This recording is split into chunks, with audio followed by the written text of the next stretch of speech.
Hey everybody, welcome to Obscurities and Miniatures, and I have got a new Minotaur from Zealot Miniatures, and I do mean a new one. So they had their Kickstarter a while back, and you've seen some of those here, hopefully. If not, I've got plenty of videos of those and playlists if you want to take a look at some of them when they were first released. But this is actually a brand new Minotaur they've put out since then. I want to say he was called a Berserker, and I may not know what I'm talking about at the moment, but at least when I put this online, I'll have double-checked and done my due diligence. But this is an absolutely new sculpt, and why don't we stop listening to me and take a look at it. Bags are not my forte. So I want to say that he was like a Berserker, and the reason I want to say that is because he has these big, smashy fists. I mean, they're just big metal gauntlets. Now the casting quality, as always, is super sharp, and he is super big. I just finished painting up a couple other of their Minotaurs, in fact, and I gotta say, I'm just as impressed with this guy now as I was with those earlier releases. And it definitely looks like they have the same sculptor involved because of the design. It just seems very similar, which is a good thing. See what's in here. This is a big base. This is a 60mm base. Keep that in mind. They're big Minotaurs.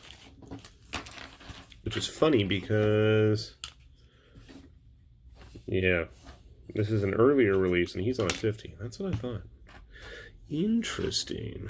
Alright, so parts-wise, not a whole lot going on here. We have the lower torso with the extra leg. We have a little bit of rocks there because he's supposed to be charging forward.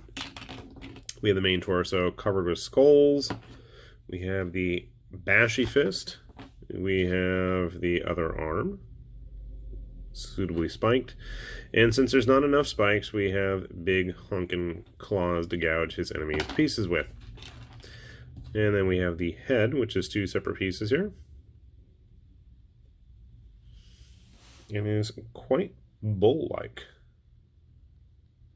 A nice look to it.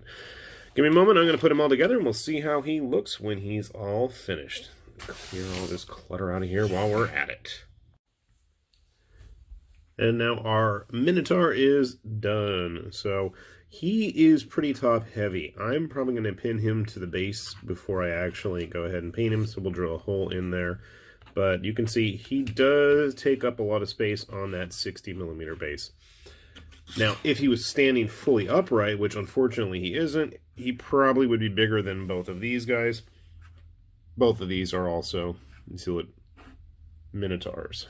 Let's see if we have our witch hunter friend here, just to give you a good indication. So, I mean, if you were going to go with any kind of Minotaur, Beastman heavy fantasy army, I think with these kinds of models, you don't need a whole lot. You've got basically a whole multi-base right here. I mean, you know, just stick him in the front, maybe two behind him, and you've got, like, what is it, like a horde, or I don't know the base sizes for Kings of War, but I mean, like 3 dudes right there, and you got like an entire unit. But I mean, they're just big, burly models, and I really would like to see more of these. I mean, I was really happy with the quality, the sculpt. I guess the only real downside is I would have liked a little bit more for him to actually be based on. It's not to say that there's not a lot there. I mean, I've had much worse from like War Machine models or something like that. But, yeah.